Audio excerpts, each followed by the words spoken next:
Hi, you guys. Happy Sunday. I'm going to give some people a couple minutes to get in and see if we're going to have like a few more people. Hello, Ashley. How are you? There's the unmute button. I'm good. How are you? Good, good, good. I see everybody's getting their beverages ready. Hi, Karen. How are you? Hi, Kelsey. Let's see. Don't think anybody else is requesting. So I'm going to go ahead and get my screen sharing going on for my presentation. Let's see. Let's go over here. And then I think, is it under whiteboards? No, that's not it. Where is it? Share screen. Post only. Okay. Desktop one. All right.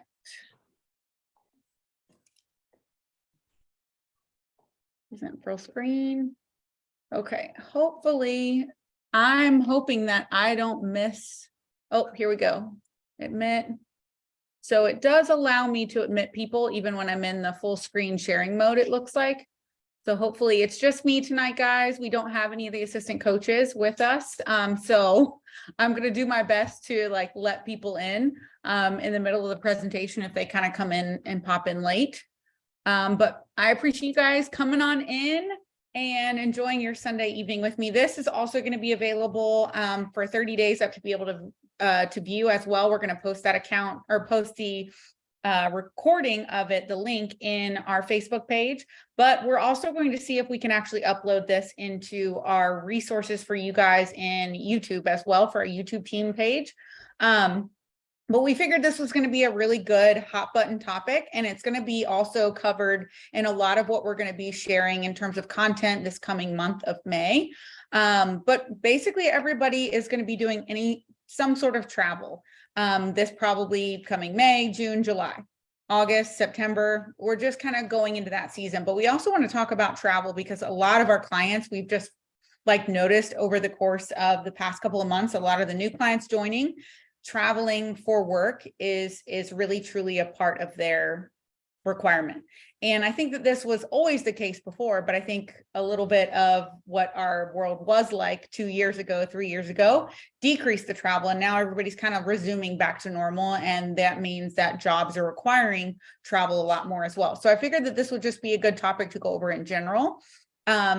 I'll save time for like questions and stuff too. So we'll give kind of an open space at the end for that as well. So the biggest thing that we have to consider when it comes to vacationing or traveling for work is what dietary phase are we in? Like what is our specific goal we're looking to be accomplishing during the time at which you have to travel or vacation? So essentially there's 4 dietary phases you could be in. You could be in a deficit phase. You could be in a reverse diet phase, so leaving the deficit. You could be at maintenance, and you can be at surplus. And I would say that between stages 3 and 4, maintenance and surplus, you have a lot more freedom. And, those kind of freedoms can be established between you and your coach, what that looks like for you. Because again, our job as a coach is to hold you accountable to the goals that you have for yourself. So that's where both of those, 3 and 4 really have to do with your personalized approach with you and your coach. Essentially, if you're in a maintenance phase, are you wanting to prevent body fat regain because you did just conclude a deficit phase and you did just finish out your reverse diet? And you're basically in this place where you're just kind of wanting to, like I said, prevent body fat regain. Or are you in a surplus and we're really trying to gain muscle mass? We're really trying to improve training performance and output. So calories really are at a more freedom place. Or the other caveat is, are you working towards intuitive eating? Those are definitely different conversations to have with your coach about how to treat a vacation and or traveling for work. Now, the other two, deficit and reverse, during travel or during vacations, those look very, very different. And that's kind of what we're going to talk about a lot more, but that's going to be where your decision was to go into a deficit phase. And if travel is part of your job, that's just something that we have to, hey, Jackie, did I let you in? How did that work? I joined through the AA account. Oh, okay. So, all right. So it didn't mess up my host or anything. It didn't stop the recording. Nope. Okay, cool. All right. If you can, because I'm I'll on the take care presentation. of the chat. Yeah, take care of the chat and on the present, since I'm on the presentation feature, I can't really, like, I can kind of see that there's somebody coming in, but like, it's like this small thing. And if I'm not paying attention, I'm just rambling. I may not let them in. So Okay, I'll keep an eye out. cool. So within the deficit phase, reverse phase, again, that's the part of the conversation you have to kind of take ownership of as the client. Like, I wanted to be in a deficit phase. Traveling is part of my job, or I wanted to be a deficit phase, and I do have this like small vacation. But we have a topic that's going to be really important to pay attention to if that is your choice to be in a deficit. Now, reverse phase is a little different. That is where you are wanting to prevent body fat regain, so we can essentially maintain the lean mass and maintain the level of the physique you achieved in the deficit phase to a degree. We can't always maintain everything in a deficit, but in the reverse phase, you do have a little bit more calorie range coming at you, but your body is more prone at that point to want to add that body fat back on. So that's going to be a more careful zone, so to speak. And then some travel considerations. These are questions as coaches that we always think are super important, because it, one, allows you to kind of take the driver's seat for us. We want to always ask you a couple of things. Can you maintain your training schedule? Because that's going to determine how much caloric leeway you can have. Will your physical activity be less, or will it actually be more? So this is something that is kind of unique. I'm going to move everybody over here so I can kind of see the rest of my questions. Will your physical activity be less or more? A lot of people have a sedentary job. So then they go on vacation and now they're pedestrians. They're literally walking 15, 20K steps, like doubling what they would do in a 48-hour period than what they would do in a 24-hour period. So having an understanding of what this vacation may look like for you is going to be really important, because we might not need to train. We might not need to stress our body out more by training, or maybe you're going on like a hiking excursion and you're going to be hiking every single day. And by all means, that replaces certain aspects of your training. And so, like I said, will your physical activity vary from lifting? If it's going to vary, we may not need to consider any need to have a hotel workout or any need to have a daily gym pass. But the cool thing about traveling also, if you really enjoy going to the gym, is that was one thing I actually really enjoyed when I first started traveling, both for work and contest prep, and, is finding cool gyms and getting daily. Oh, my watch always does that. Getting day passes at different gyms and like learning tips and tricks around that. So then the other thing would be, will you have the ability to prepare your own food? So things like, will you be in a, kind of stay away suite at a hotel where they have like a kitchenette? Or will you be in like maybe a condo at the beach where, again, you have a full kitchen, you have a full refrigerator? Or are you going to be in a hotel exclusively? And we'll talk about some tips there as well, with hotel hacks that we can talk about. And then how many untracked meals do you need? So like, how much time is going to be there? And again, if you have the ability to prepare your own food, I always tell my clients, like, one, it's a cost savings. And two, it can also allow you to have more flexibility with some untracked meals in the evening or for breakfast or lunch, because a couple of your meals might stay normal to what you would eat at home. You're able to kind of go to a grocery store and able to kind of prep. And so that way you guys can have conversations. If the ability to prepare your own food is there, you can have conversations of, okay, here's how many untracked meals we can have. And again, these are all based on whatever phase you are in as well.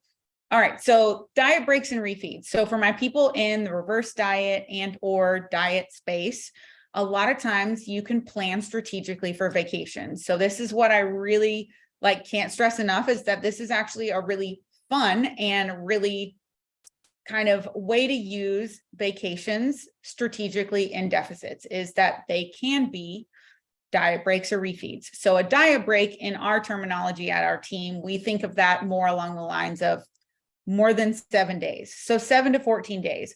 Most research around diet breaks is actually studying in the 14-day window. But I've even taken clients to 3 weeks if needed. It kind of just depends on how the diet's going, the client's lifestyle and other factors. But I'm not saying we have to stick to the research because, like I said, I've gone 3 weeks before with a client and we've seen great results. And then a refeed would be, maybe it's just like a 3-day vacation, like a long weekend, like Labor Day, Memorial Day, holiday, those kind of things. That can really kind of be just like maybe 3-day refeeds. And you guys can set a calorie. So the goal of both of these is to set a calorie range, because again, we want to still keep some structure to the plan. And then if we need to have factor in untracked meals, then we absolutely can. So one of my biggest things that I like to do for like my brides to be is pretty much making a calorie range or calorie goal with my bride to be on her bachelorette weekend and say, okay, let's get some, structure to a couple of meals, but then let's try to aim for this calorie range and these amount of untracked meals. So like 1 to 2 untracked meals while you're there in a long weekend kind of thing. And the biggest thing with a diet break is one of the things that I like the most, and this again has no like research other than anecdotal research with my clients, is that if I'm going to do a 14-day or 21-day diet break, I want to at least have the first week be before the client leaves for their vacation, because then we can truly have that structure. So for example, I have a client right now in her diet break before her bachelorette weekend. So we did set a very specific calorie goal, very specific macro goal. And we did that to essentially see how her body would go ahead and respond to the higher calorie range. And then we would have more of an expectation of how her body was going to feel and basically go through the motions of having a little bit more flexibility into the equation with the following bachelorette week. So success was definitely had. She actually ended up liking her physique a little bit more going to the end of the diet break, because we replenished glycogen. We were able to improve her training performance. She felt really good. She felt really rested. And she was like, I've really only gained about a half a pound on the scale, but my body actually looks tighter. It feels better. And I'm like, perfect. You're going to be in a swimsuit for the next 7 days. So I think that this is actually like the best response going forward. Even though there was a little bit of a scale increase, it actually ended up making her body look a little bit better going into it. So again, diet breaks aren't necessarily shutting off the light on fat loss ever. Refeeds are never shutting the light off on fat loss either. They are just options to upregulate the metabolism. And a lot of times give you a little bit of a cushion in your body, a little bit of a break from the diet to where it can respond in the future. So as you know, we use diet breaks and refeeds also to break plateaus, not related to travel or vacation, but diet breaks essentially are there to upregulate the metabolism in some way. So that's where those can be really strategic for travel. So Just real quick, I'm going to pause here real quick. Two things. I can't see when somebody joins or if somebody's trying to join. So just letting you know. Okay. Like I don't see anything. But for those of you who are watching live, or even if you watch this later on, we actually have a blog talking about both diet breaks and refeeds. So if you are unfamiliar with those terms, I'm actually going to link them in the comments. But just so you guys know, when we say diet break, that doesn't mean like free fall, do whatever you want, for 21 days. Like, it is very structured. So just because it has the word break in there, it doesn't mean that you just get to do whatever you want. Like Chanel said, like there's goals with that, right? When we say diet break, it's more so like a deficit break, right? Like you're not going to be in deficit for that time, but you still have very specific goals. So I am going to tag those in the comments if you guys want to check them out later on. I'm doing both the diet break and the refeed, and we have a few posts that do a really good job of like side by side what they mean, so that way you guys can check this out. Perfect. Thank you for doing that. And I just got Sherry in. So there was a little pending request in there. I could see it for a moment there too.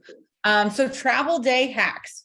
So we have 2 ways of travel, most ways. I'm just going to talk about the like top 2 that I feel like people are going by, which is by car or by plane. If you're doing other things, we could talk about that on an individual basis. But by car, you have the option to basically pack a cooler. And most of the time, have food, you have a car at your destination then if you're traveling there. So at that point, I assume my client can go to the grocery store, whatnot, maybe even, stop at fast food. So the biggest thing with a cooler is obviously making sure that you have enough space, making sure that they stay warm enough, cooler packs, ice packs.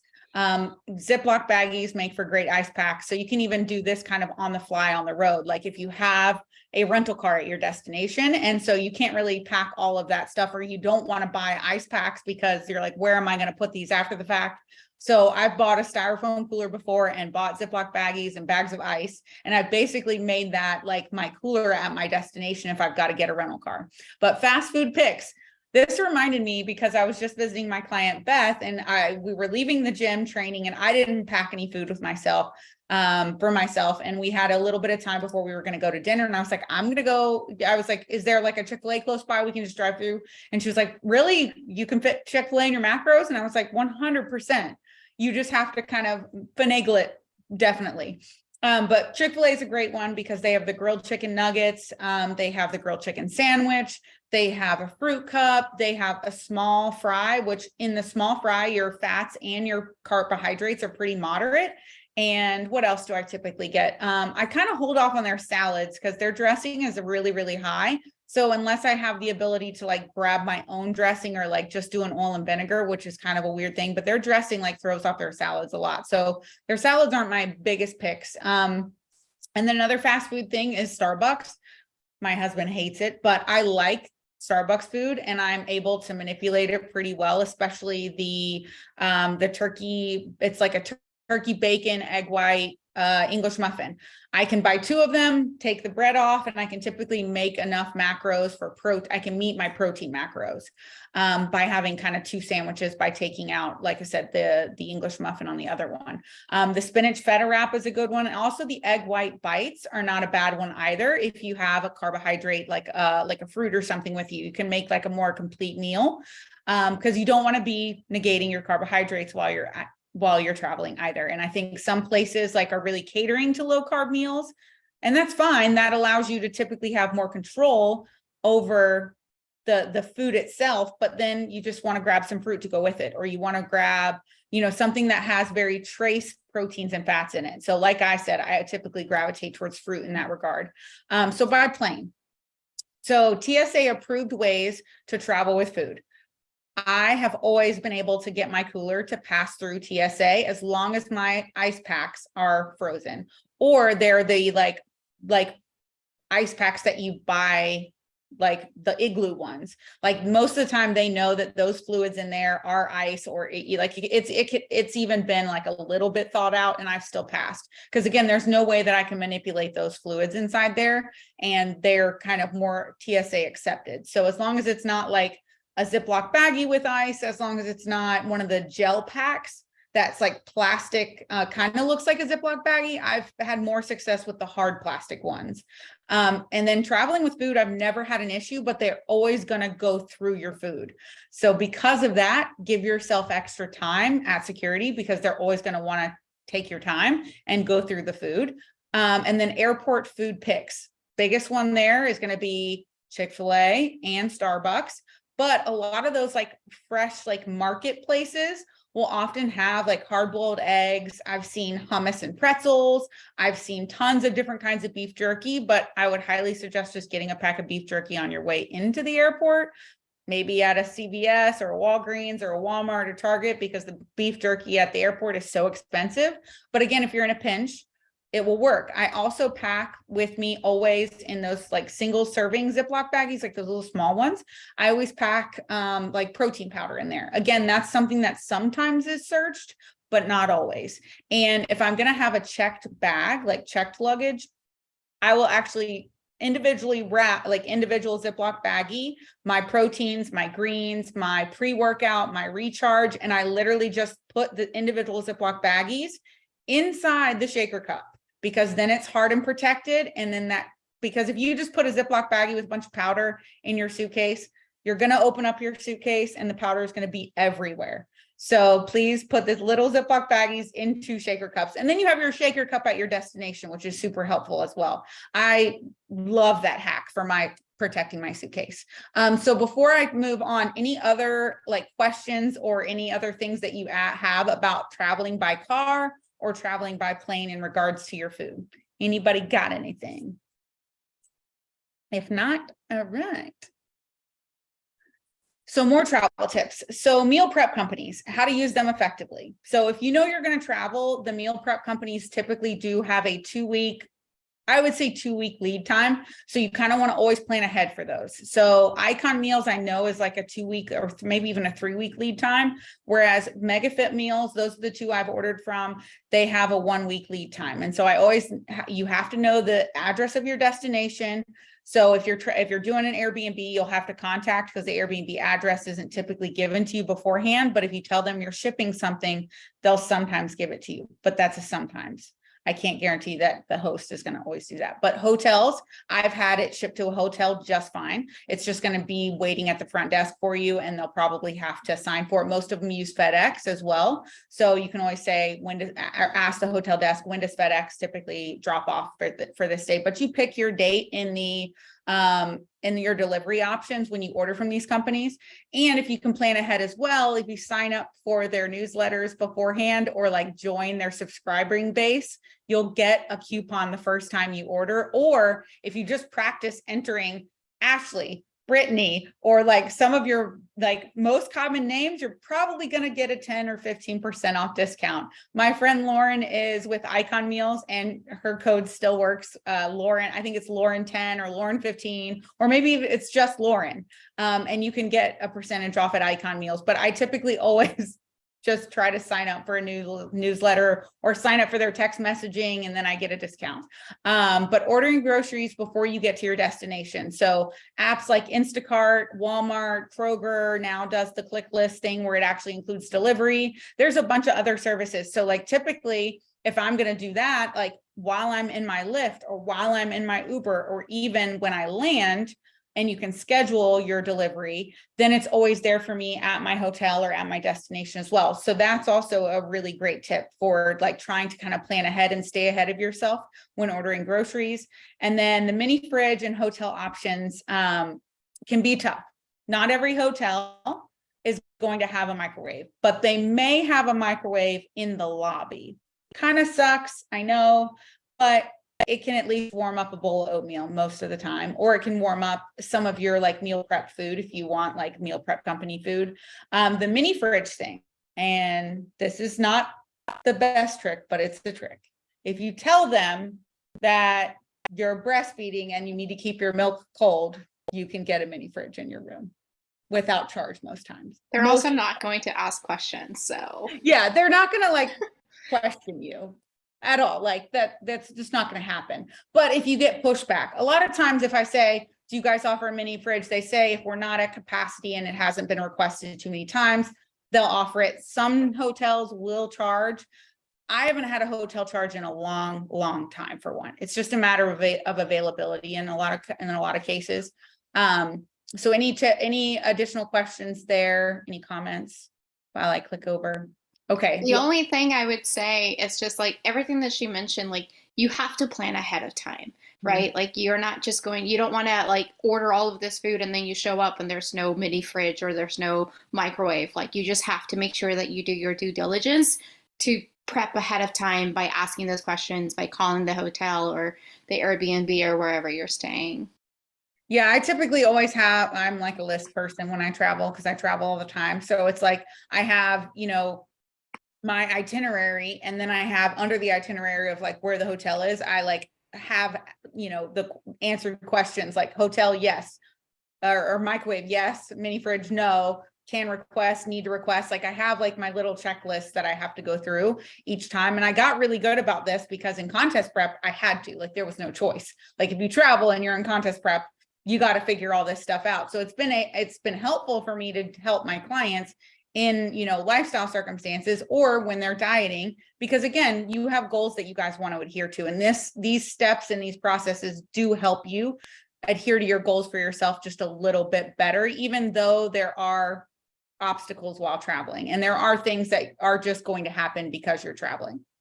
So the biggest thing that a lot of people ask questions about is, especially during the summer vacations, especially during bachelorette party, wedding weekends, wedding travel, is, okay, well, what about alcohol? And so there's this big question of to track or not to track. And I really look at this on like a very individual basis with clients, because again, it depends on what phase we're in. It depends on your particular body's response to alcohol. And if we don't know that yet, then obviously we can use this tool to kind of figure it out. But everybody's body does respond differently to alcohol. And there's, you know, a lot of genetic factors at play, a lot of other lifestyle factors with individuals at play.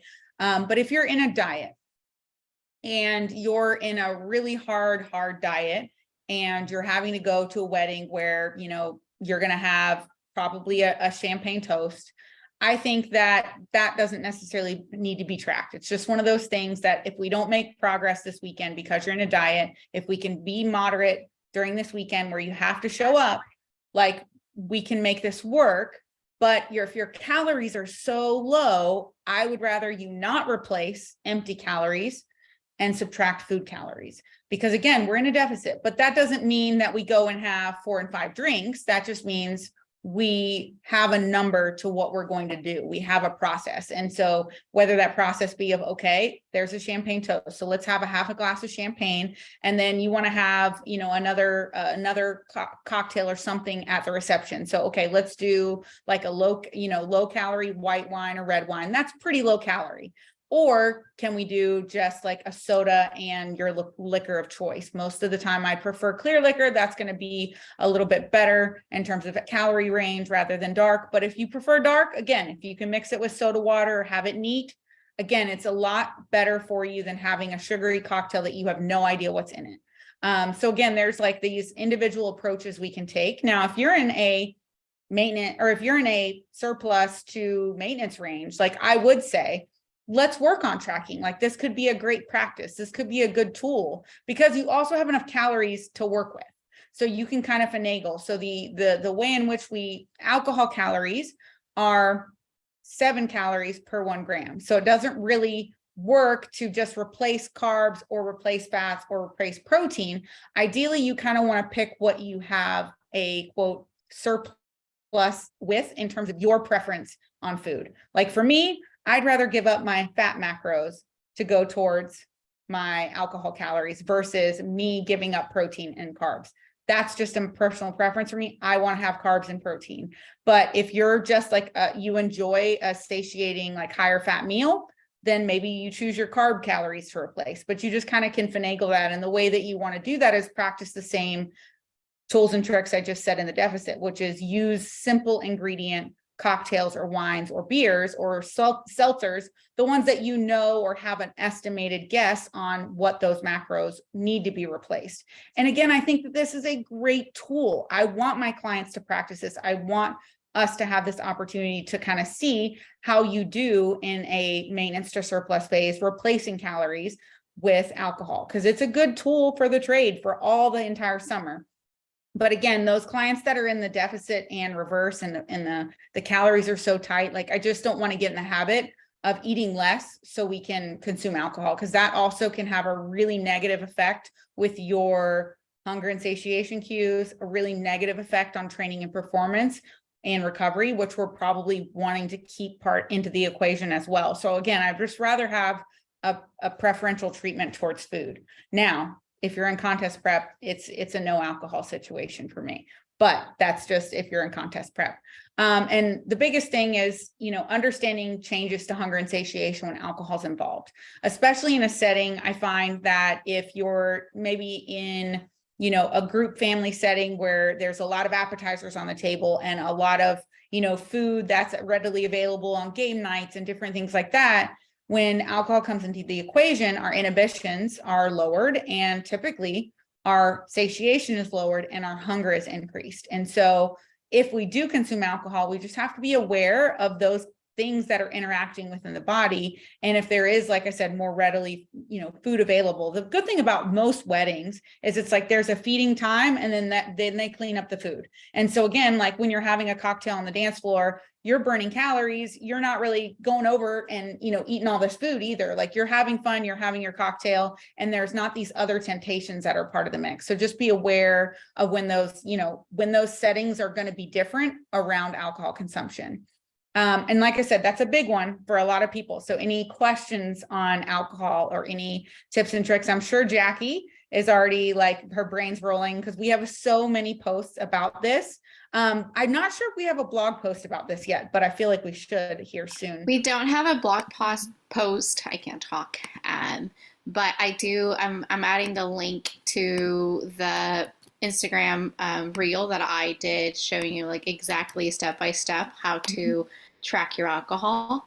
And I mean, we have a few hacks and tricks with tracking and creating food items. And that's definitely one thing that we always suggest. Like if you enjoy partaking in alcohol and you know that it's going to be something that you just partake in general, right? I would create that food item so then you have it in the future and then you don't have to do the math every single time. You just look up, whatever liquor or whatever, you name it.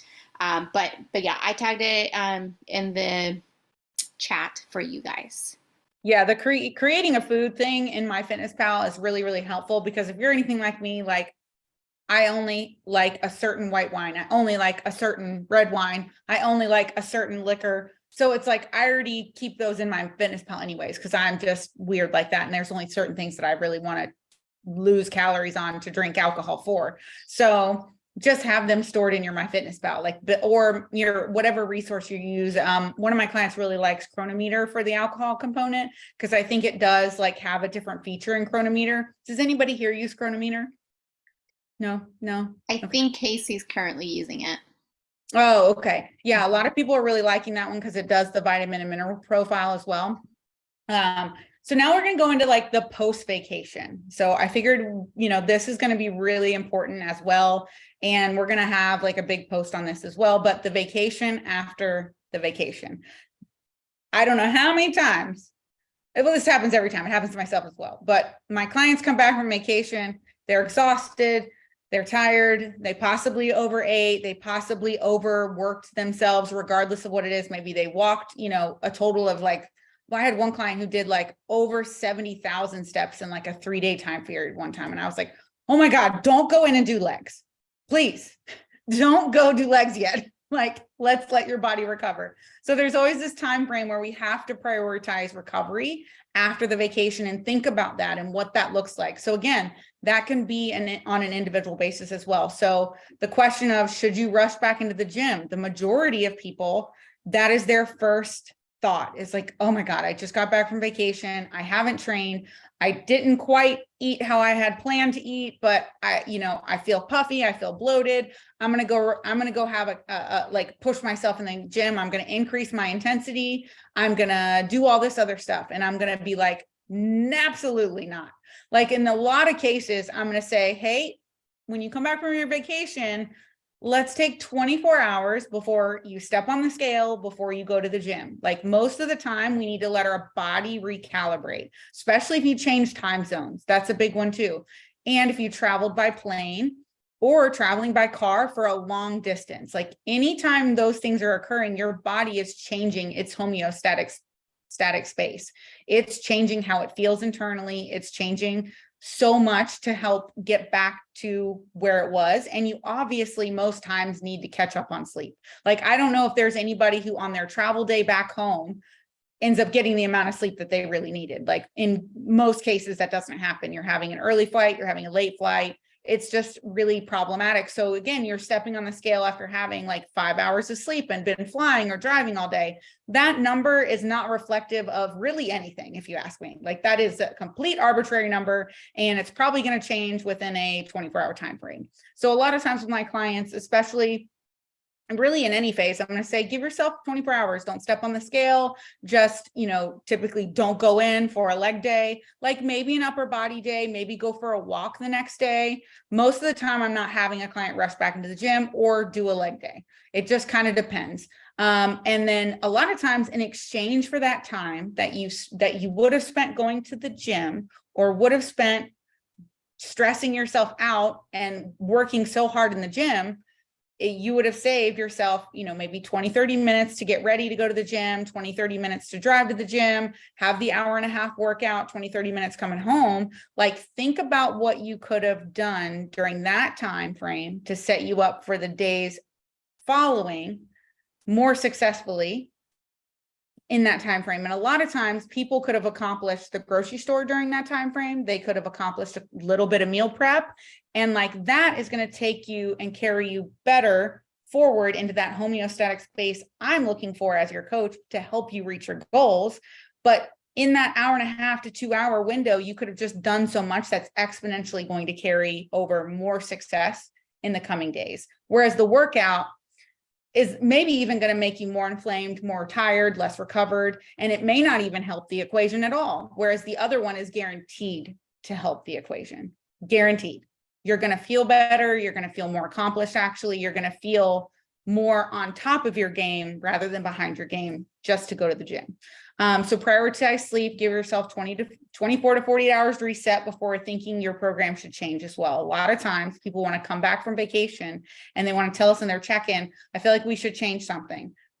And I'm like, why? You just came back from vacation. That's it. We don't need to change anything yet. Most likely we just need to let things kind of settle in and then see in a week's time what we need to do potentially after the vacation. A lot of times, if you give your body a week, it really is not a need to make any drastic changes for in either phase that you're in, to be honest.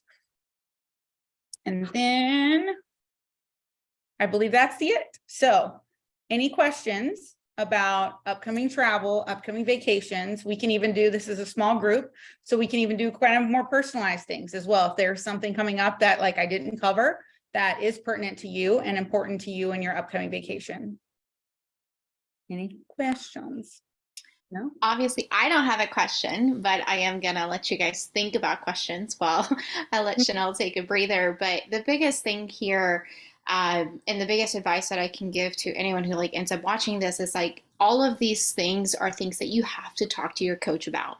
And ideally, you don't talk to us about it like 2 days before the trip. Like best case scenario, I have like 2 weeks notice that, okay, I'm traveling, because then as a coach, I can take a few steps back and be like, and rearrange your training. I can rearrange your macros, or I can give you ideas, right? Like not everybody has the ability to track during travel. And so those are conversations that we need to have ahead of time, so then we can actually help you figure out what your vacation is going to look like, because it's going to come down to you and like what you're doing and what your goals are, and whether we need to prioritize family time and rest and recovery over your goals, or if we need to find like an in between. You know what I mean? Like there's such a wide range on what we can do that like the more I know, the better I can help you. So I'll put like one of my clients, an example recently. She told me like literally within a week, like she was going to have 3 weeks off. And I was like, wait, what? Like we're traveling and then we're coming home and then we're traveling again. And so I literally asked her, I was like, okay, this is going to sound like it's too much info, but it's actually going to help me help you. I was like, I need dates. I need to see it from like date to date. When are we traveling? When do we come home? When do we travel again? Okay, well, this trip you have what access to what? And all of these steps that we went through, I literally went through it with her for the next 3 weeks, almost an entire month of like her schedule being all over the place, right? But like as a coach, I can't help you unless we have these conversations. And so she sent me a really long email like, okay, from this date to this date, this is what we're doing. This is what I have access to. This is what I can do. This is what I can't do. The next trip, I actually have more freedom. I have more time to prep. I have more time to this. And so that's how we were able to essentially give her a combination of one of her trips is more of like a diet break, and then the other one, it's more actual structured to what she's currently doing. Does that make sense? And so just understand that like it's literally our job to figure out how to help you rather than you trying to try to squeeze whatever you're currently doing into your vacation, right? Like you may have to end up doing that anyways, but at least I can give you tips on how to do it, just kind of like we did. Does that make sense? Mm-hmm. Cool. Any questions? What I was trying to give you guys time to think. Well, and this is along the lines of what we really want to always be doing with our clients in general is proactive coaching Correct. rather than that reactionary coaching. And this is one of the benefits of using spreadsheets still, because again, our team does not have any sort of app-based check-in. So when we do a spreadsheet, we can actually build out that spreadsheet in the future. And so because of that, we can create space for you in your trackers to essentially let us know in advance how that's going to play out. So a lot of my clients, if we do have that upcoming travel, and I'll call out Ashley here for a second because she's so good at this, but you know, we have, you know, say it's her week 23 that she's checking in. If she needs to communicate to me something that's happening in week 25, she's going to add 7 days and put week 25, and then she actually lists out travel for work, travel back home. And so I can see that and have that expectation of, okay, how does her plan need to change, or what do we need to discuss in the check-in prior to her plan even needing to change? Like those questions that I asked you all in the very beginning are how we determine what the expectations of the trip could look like. Again, this isn't should look like, because I would say most everything doesn't happen in a vacuum, and we can't 100% guarantee that these things are going to happen, but we can create expectations and we can create a plan so you don't feel like you're going into this without any structure. Again, the goal is to still maintain a level of structure so you feel like you're still making strides in the right direction for your goals. The biggest thing is we want these to always be enjoyable. We want them to be set on your terms and on your terms that are needed for your goal. And I think that kind of is like the biggest thing is people just have this fear that your vacation or that your travel for work is going to sideline your goals. And it really, in most cases, doesn't have to. It can be a pause.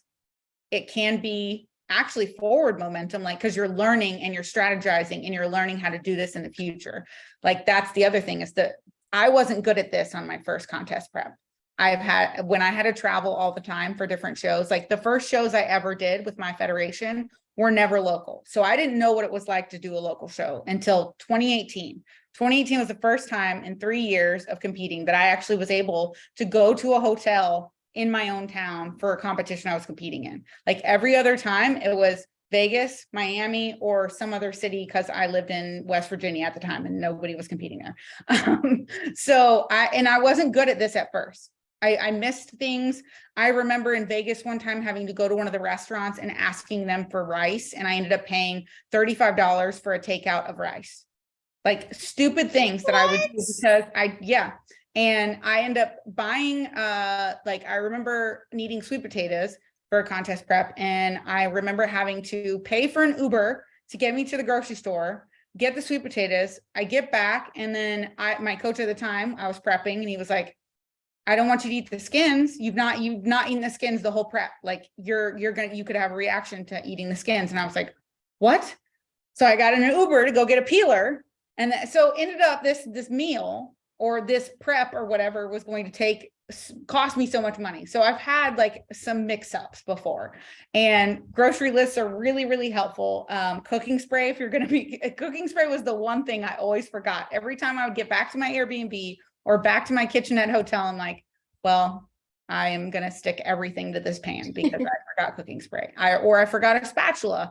And, so I got in the habit of packing a spatula or I have this like knife that we still use today. It's actually one of the best knives we have, but it's got its own like sharpener in its casing.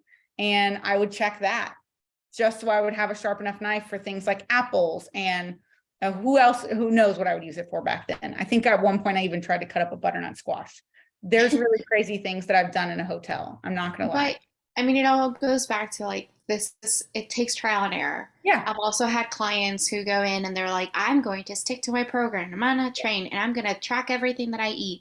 And then literally halfway through their vacation, I get an email like, oh my God, I hate this. And I'm like, okay, let's take a deep breath. Let's figure out how we're going to approach the rest of your vacation.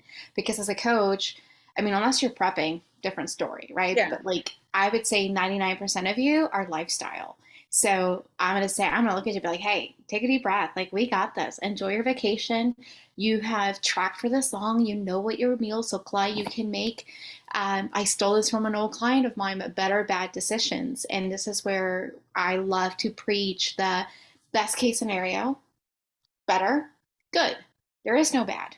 there is no bad decision, right? Like, it's just food. It's just, it's just a training session. And so you have best case scenario, everything works out perfectly in a pretty pink and perfect world. Not going to happen most likely, right? But we set those expectations of like, hey, better, best case scenario, this is what this looks like. Better, okay, good, we'll be fine. Like, you will be fine. And it's going to take trial and error, and some vacations are meant to be more fun.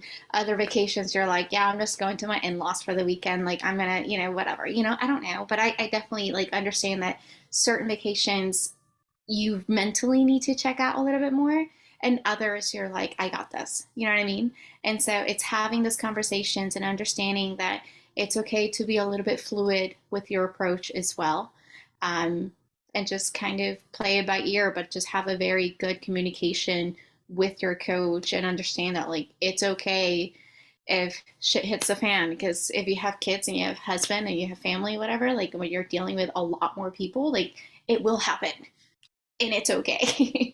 Like, you will survive, right? And so it's just having those conversations and understanding that it's perfectly okay. But the more detail you give us, the more we plan ahead and we are proactive, the less reactive we have to be when you come back home. And that's probably like the biggest takeaway that I would take from all of this, is that you just have to plan ahead of time, have very open conversations with your coach, and very also open conversations with whoever you're vacationing with, right? Because just because you are on this program doesn't mean your partner or your family is, right? And so then you have to understand that you also have to work around all of that as well. And to kind of piggyback that one, I always say pick your battles and pick what means something to you. And I think that that's also part of, the positive kind of aspect of coaching. That is kind of one of those things that people don't realize that they're getting a positive benefit too from coaching, but you gain more empowerment in your decision making. And as you get better at these, you're going to start seeing that, okay, I made these decisions during this vacation and this ended up happening. So it's like we have X, Y, and Z, and it equaled this outcome. But here now, I'm going to do something a little different on this vacation, and I'm going to be less fearful of the outcome because I know that I made a couple changes, like here and there. Like, you learn to kind of pick and choose what works for you, given the circumstances that you're under. And one of the things that, for me, while traveling during prep, maybe with, say, my in-laws, I know that there are certain aspects of traveling with them that are really important to them. And so I have to figure out how to balance that. But then I knew that, okay, if I'm going to know that this is this is what I have to do here, then I know that I have to be adherent here. And it's like, you kind of have to make those, like, again, those conscious decisions, that empowerment in your decision of knowing, that autonomy. Okay, yep, this is what I've got to do. So because I'm choosing to do this for those people that are around me and for this vacation, that I might need to wake up a little bit early and actually go to the gym, or I might need to set aside some time to go to the grocery store and not necessarily, sit on the beach for another 3 hours, but like I might need to take some time away to make sure that this can happen. Or there's been plenty of times where I went to the grocery store bright and early in the morning before everybody really got up and moving. And so again, I figured out where I could do what it was that I needed to do to make myself feel better. And if there's anything that I know about most of my clients too, is that we do thrive in some sort of routine. And so if we can keep some of that structure and routine in a vacation, you typically also feel better when you come back home. And I like the littlest things, even if it's you're reading before bedtime, or reading when you first wake up, or having a cup of tea first thing in the morning while you're on vacation or traveling for work. Like, if there are little pieces and bits and pieces of your routine you can keep in place, you'll typically just in general feel better. And, that's something that I think people forget about when they're vacation. It's like, oh, I'm on vacation. And then I'm like, well, why don't I feel good? And it's because, like, oh, well, I've been rushed every single morning, and now I haven't really used the bathroom any mornings that I've been here. So like certain other things will kind of pop up as well during vacation, because just simple things like routine haven't been stayed in place. So I did something different with the format of the Zoom Live with creating kind of more of a presentation feel. Did y'all like this option versus just like watching my face talk? Everybody's shaking their head. Yes, yes. I learned how to do this on Zoom, so I'm very, excited about this being a change. And I also think it'll just be a better resource moving forward for people to watch at a later date, but also always be able to maybe come back to. Because now, if you do come to us and you're like freaking out of your vacation, we can be like, hey, watch this hangout that we did with our clients. So I appreciate you guys spending your Sunday afternoon with us, or Sunday evening for most people. But I think Christina, I was like, it's still sunshine there. But I forget she's on the other side of Canada. So I appreciate you guys spending your Sunday with us. If you have any other questions or comments, let us know. Love to hear your feedback. And we will see you guys for the next one. And you'll have a great rest of your evening. And thanks, Jackie, for moderating. Appreciate it. No problem.